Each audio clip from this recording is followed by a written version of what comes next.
Olá, você está ouvindo o CNCast, a estética do barroco literário no Brasil. E, bom, imaginemos a seguinte cena. A mente humana sendo consumida por uma culpa, assim, tão avassaladora, tão profunda e aterrorizante, que a pessoa tenta usar o rigor da lógica matemática para argumentar com a própria divindade, sabe? Tudo isso para tentar escapar do inferno. Nossa, e que cenários, né? E exatamente essa é a essência do nosso tema de hoje. Sim. E a missão dessa nossa imersão passa muito longe de apenas, tipo, decorar regras literárias antigas ou ler poemas difíceis. O objetivo aqui é investigar as entranhas da psicologia humana frente ao caos. Vamos explorar como emoções intensas, contradições e uma busca, assim, quase irracional por sentido, foram transformadas em arte. Exato. Porque é o cenário de uma civilização em colapso interno. Aquele indivíduo ali do século XVII, ele viu todas as certezas absolutas do mundo desmoronarem. E então, o que restou foi um ser rasgado por conflitos internos mesmo, sabe? Pressionado por forças monumentais. Entender o estudo do barroco significa investigar a própria natureza das nossas reações quando a gente é colocado sob extrema pressão ideológica. É um desespero, né? Uma tentativa desesperada de encontrar beleza no meio do terror. Com certeza. E a própria origem do nome já carrega essa ideia de uma beleza meio deformada. Segundo os registros históricos, o termo barroco deriva da palavra barrueco. Barroeco. Isso. Era tipo um jargão usado por joalheiros da época para descrever uma pérola de formato irregular, cheia de assimetrias. Nossa, eu acho esse conceito fascinante, porque ele ilustra perfeitamente o estilo. É algo valiosíssimo, algo brilhante, como uma pérola, mas que rejeita frontalmente aquele equilíbrio perfeito, sabe? Aquela coisa matemática que era tão adorada lá no Renascimento. Perfeito. Originalmente, o pessoal até chamava o estilo de barroco meio que como um xingamento. Sério? Aham. Era para dizer que algo era grotesco, extravagante ou absurdo. Mas essa transição de um termo pejorativo para o símbolo de uma era tão complexa só faz sentido quando a gente analisa o caldeirão cultural da Europa naquele momento. Ah, claro. Aquele caos todo. Exatamente. O continente estava, assim, fervendo com a crise dos valores renascentistas, tudo isso impulsionado pelo furor da Contra-Reforma Católica. A igreja tentando não perder espaço, né? Pois é, a Igreja Católica tentava, a todo custo, retomar o poder e influência que tinha perdido para a Reforma Protestante. Então, o peso do teocentrismo, ou seja, a religião ditando as regras do mundo, colidiu violentamente com o antropocentrismo. Que era aquela ideia renascentista de que o ser humano e a razão deveriam ser o centro de tudo, certo? Isso. Foi uma colisão brutal. Mas olha, aqui cabe um alerta importantíssimo para quem nos ouve, porque tem um mito muito recorrente de que a análise dessa estética se resume a padres, igrejas e sermões, sabe? Como se fosse uma arte estritamente confinada aos altares. E isso não procede de jeito nenhum. Nossa, bem lembrado. É fundamental deixar isso claro. Apesar de o estilo sim surgir nesse fogo cruzado da crise religiosa, ele não fica de forma alguma limitado a esse contexto. Aham, ele vai muito além, né? Muito além. Ele se expande e se torna uma estética de arte ampla, que invade temas não religiosos. Os artistas e poetas tentavam de uma forma quase frenética conciliar os dogmas cristãos com os valores pagãos, trazendo, por exemplo, a mitologia clássica greco-latina para o meio dos textos. Nossa, isso é muito doido. Misturar deuses pagãos com a culpa cristã. Essa é uma observação crucial, essa vontade de abraçar o sagrado e o profano simultaneamente. Difundir a mitologia com o sofrimento cristão é a maior prova de como a mente daquele período era caótica. Uma mente completamente dividida. Exato. E dessa confusão nascem as características vitais do nosso assunto. A tensão constante, a oposição, a dualidade. É aquele lance do ser humano barroco acordando querendo, tipo, desfrutar de todos os prazeres carnais da terra e dormir aterrorizado com a condenação do espírito, né? Exatamente isso. Era a vivência intensa do pecado, logo seguida pelo pavor absoluto do castigo. A matéria e o espírito em guerra. O viver o momento versus a vida eterna. E isso transborda num exagero visual espantoso, principalmente nas artes plásticas e na arquitetura. Quem já entrou numa igreja barroca, assim, legítima, sabe bem do que a gente está falando. Ah, com certeza. É chocante. É uma avalanche de ouro, curvas retorcidas, madeira entalhada com detalhes caóticos. E tem até aquela técnica de pintura que define bem o período, que é focada num jogo violento de luz e sombra. O claro e escuro ali brigando na mesma tela. É chiaroscuro, né? O claro e o escuro brigando na tela representam, no fundo, o bem e o mal brigando na alma da pessoa. A arte física, com toda essa simetria extravagante e a dramaticidade pessimista, reflete as mesmíssimas angústias que os escritores tentavam, assim, colocar no papel. O que me levanta um questionamento intrigante. Como é que se traduz essa estátua retorcida ou esse jogo violento de sombras para a palavra escrita? Porque, tipo, não dá para esculpir um texto em mármore. Pois é, esse é o grande desafio. É preciso torcer a própria linguagem, né? E é aí que entram aquelas ferramentas psicológicas disfarçadas de figuras de linguagem que fundamentam a realização do barroco na literatura. Com certeza. E o primeiro passo dessa tortura linguística é, sem sombra de dúvida, a antítese. Ela funciona meio que como o estágio inicial desse conflito todo. A oposição direta, né? Isso. Consiste em colocar termos opostos lado a lado, em choque direto. A literatura barroca está, sim, forrada de exemplos, como quando eles escrevem sobre alma e corpo, ou naqueles versos como "O sol é o dia, a noite é a sombra". Aham. É a tentativa de mostrar para quem lê que o mundo está rachado em dois lados incompatíveis. Sabe que a antítese é até fácil de visualizar, né? É o preto no branco. Mas onde as coisas dão um verdadeiro nó no cérebro é no paradoxo. Eu sempre fico impressionada.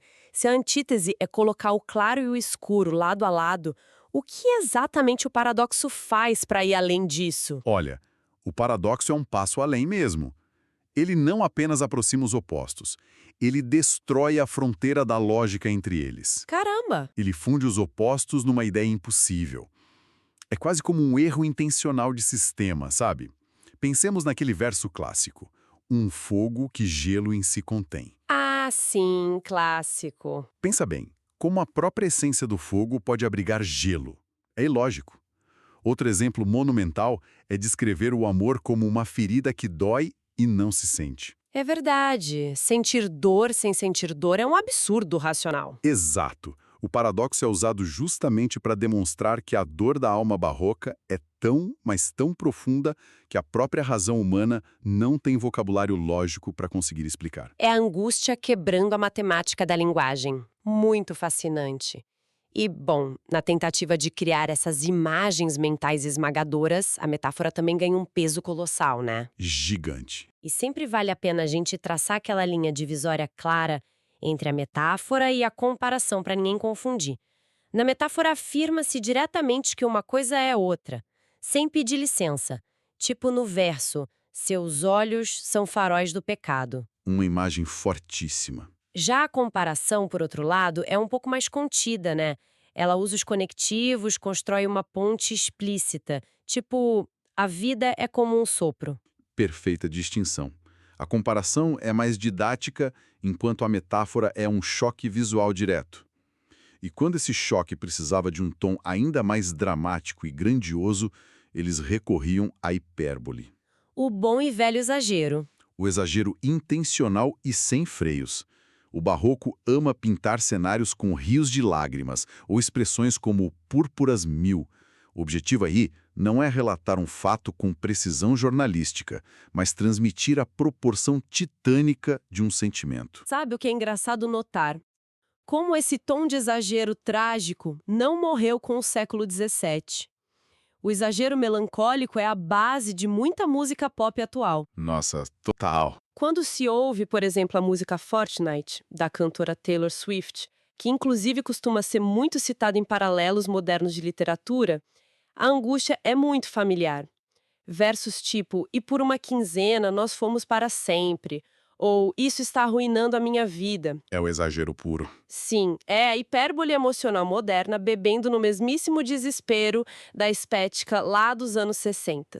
O drama humano continua demandando palavras gigantescas. Essa é uma analogia excelente. A necessidade de gritar o próprio sofrimento através do exagero é atemporal. E olha, para fazer com que a leitura fosse tão tortuosa quanto a própria vida, os autores abusavam muito do hipérbato. Ixi, o hipérbato. Esse recurso inverte a ordem natural da sintaxe. O sujeito, o verbo e o objeto são completamente embaralhados. Um grande exemplo na nossa cultura, que todo mundo conhece, é o hino nacional. Sim. Ouviram do Ipiranga as margens plácidas. Olha, esse é o verdadeiro terror dos estudantes nas aulas de interpretação de texto, né? Porque a ordem lógica e direta seria as margens plácidas do Ipiranga ouviram. Eu sempre achei, na época da escola, que o hipérbato servia apenas para criar um ar de superioridade intelectual, sabe? Algo meio pedante. Muita gente acha isso. Mas, puxando para essa ótica da crise existencial, faz muito sentido. O hipérbato meio que obriga o cérebro a desacelerar.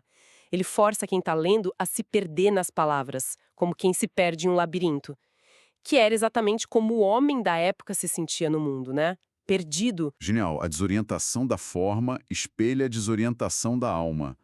E junto a isso a gente tem a sinestesia. Que era muito usada para fundir sensações físicas de sentidos diferentes. Isso. Ao descrever, por exemplo, um grito áspero, escuro, o autor mistura a audição do grito, o tato da aspereza e a visão da escuridão. O corpo inteiro entra em um colapso sensorial. Aham. E ainda nesse campo das figuras, nota-se bastante a metonímia, né? Que é aquela substituição do todo pela parte ou do autor pela obra. Como quando alguém diz tipo, vou ler Vieira, no lugar de dizer vou ler o livro escrito por Vieira. Exatamente, uma substituição por proximidade. E também a prosopopeia, ou personificação, que me parece ter um papel psicológico fortíssimo nessa estética. Quando o autor escreve assim, as pedras choram, as árvores gemem, ou o mar ruge, a sensação que dá é de que a culpa do indivíduo é tão radioativa que acabou contaminando a natureza em volta. Nossa, sim, O planeta inteiro sofre junto com o pecador. é uma imagem lindíssima. O mundo inanimado ganha vida para julgar ou mesmo para lamentar a tragédia humana. E todo esse maquinário retórico que a gente acabou de listar foi canalizado basicamente em duas grandes vertentes de estilo: o cultismo e o conceptismo. Vamos explicar bem isso para quem nos ouve. Claro. O cultismo, que também é chamado de gongorismo, é a obsessão pela forma. É o jogo de palavras, ele utiliza um vocabulário erudito, imagens exuberantes e um apelo puramente visual e sensorial. O grande objetivo do cultismo é maravilhar o leitor através das palavras. Entendi.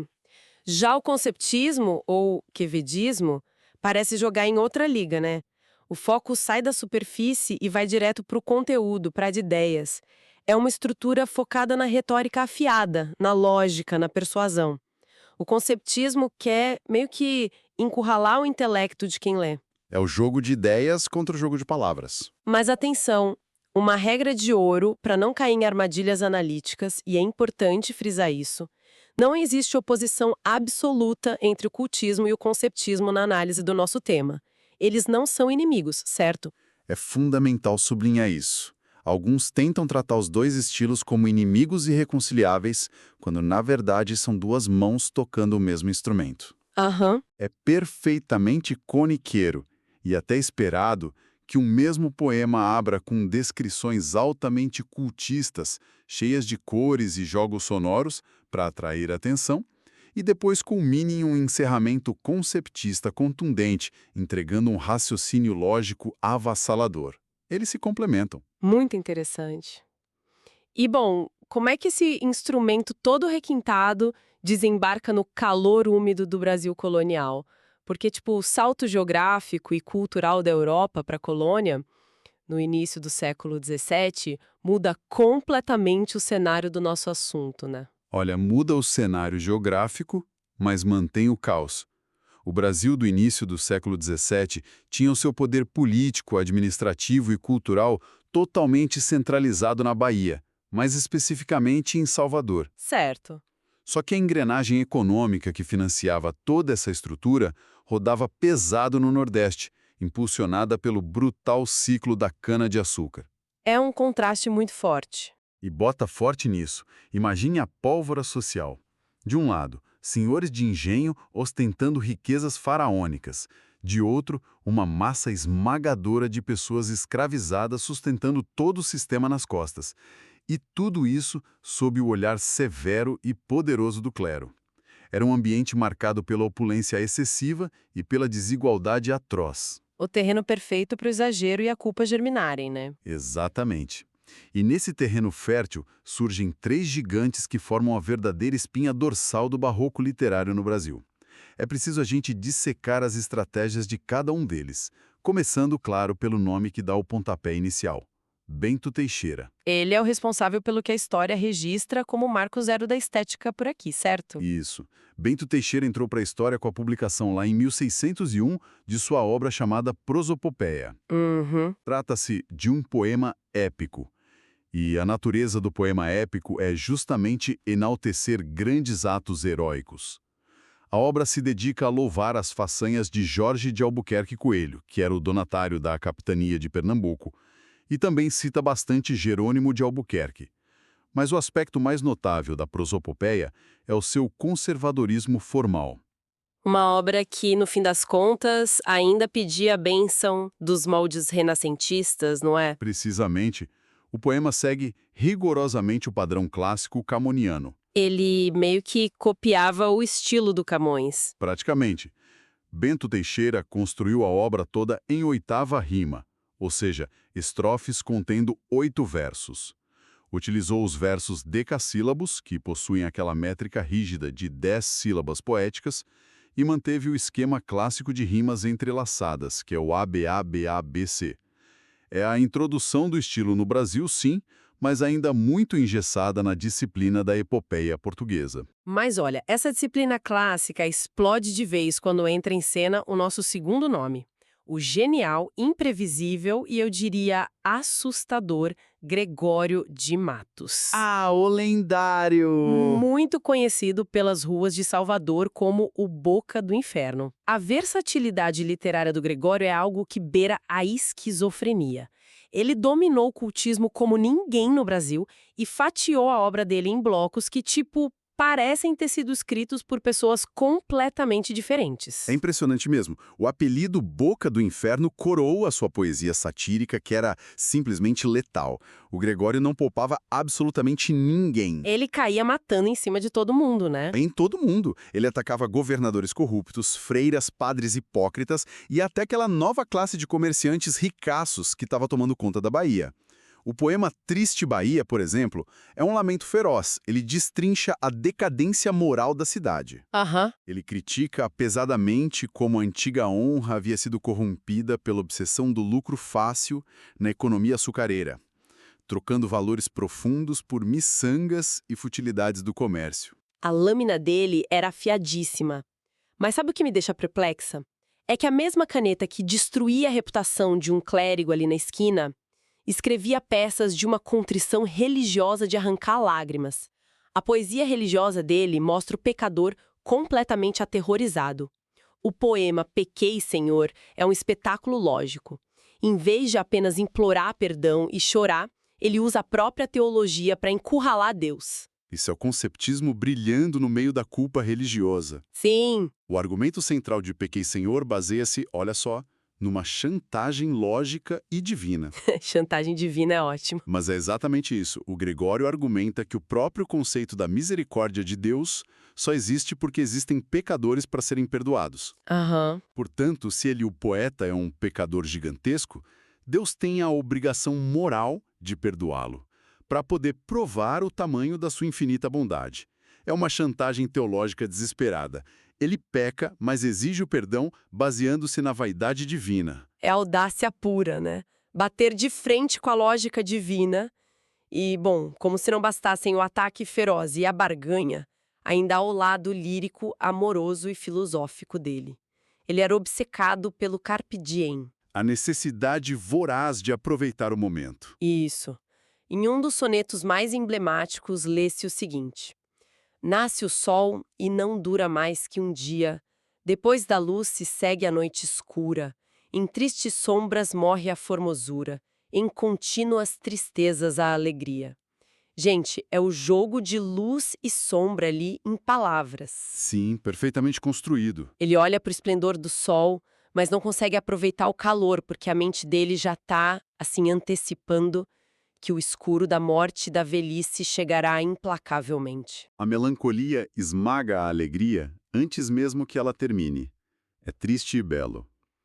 E se o Gregório de Matos dominava a poesia lírica e satírica lá nas ruas e nos bordéis, o nosso terceiro pilar erguia a estética nas abóbadas das igrejas. Padre Antônio Vieira. Ele mesmo, um jesuíta português radicado no Brasil, que fez da colônia o seu palco e se transformou em uma força política, social e literária monumental. Inclusive, foi o próprio Fernando Pessoa quem conferiu a ele o título de Imperador da Língua Portuguesa.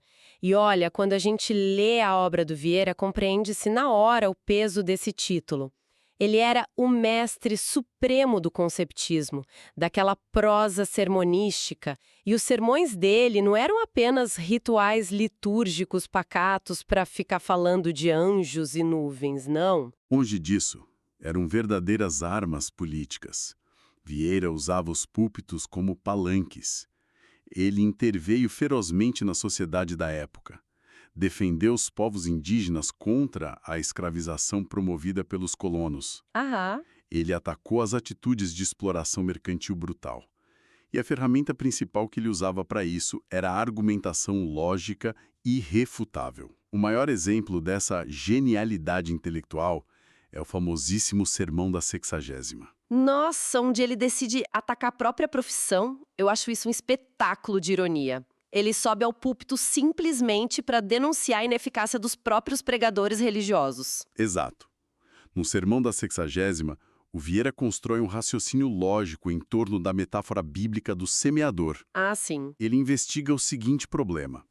Se a palavra de Deus é a semente, e a semente é perfeita, por que, afinal, ela não está germinando no coração dos ouvintes na terra?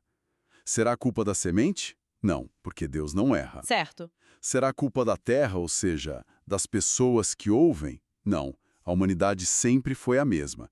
Então, através desse funil lógico do conceptismo, sobra apenas um culpado. O pregador. A pessoa que está jogando a semente. Exatamente. Ele ataca sem dó os colegas padres que abusavam de palavras rebuscadas e do cultismo vazio apenas para massagear o próprio ego intelectual, esquecendo que o grande objetivo da pregação é iluminar e persuadir a alma do povo, não ficar exibindo vocabulário. Olhando assim em perspectiva, esses três gigantes formam um retrato completo do abismo que era o nosso tema.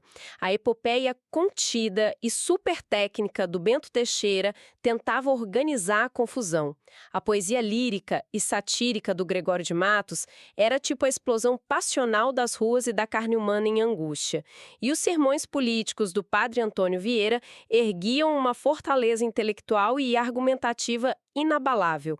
A palavra ali tornou-se escudo, lágrima e punhal. É uma síntese perfeita, e todos eles estavam, no fundo, tentando resolver a mesma equação impossível. Como encontrar algum propósito em um mundo onde a beleza apodrece rapidamente, onde o corpo deseja a terra e os prazeres, mas a alma tem um medo paralisante do inferno? E, acima de tudo, num mundo onde o tempo não perdoa ninguém. A efemeridade da vida era a grande assombração deles, né? Sem dúvida. A juventude escapava pelos dedos como areia fina. Sabe que isso deixa uma brecha para uma provocação quase assustadora sobre o nosso próprio tempo, não é? A sensação que dá é de que o século XVII talvez nunca tenha ido embora de fato. É uma excelente reflexão para se deixar plantada.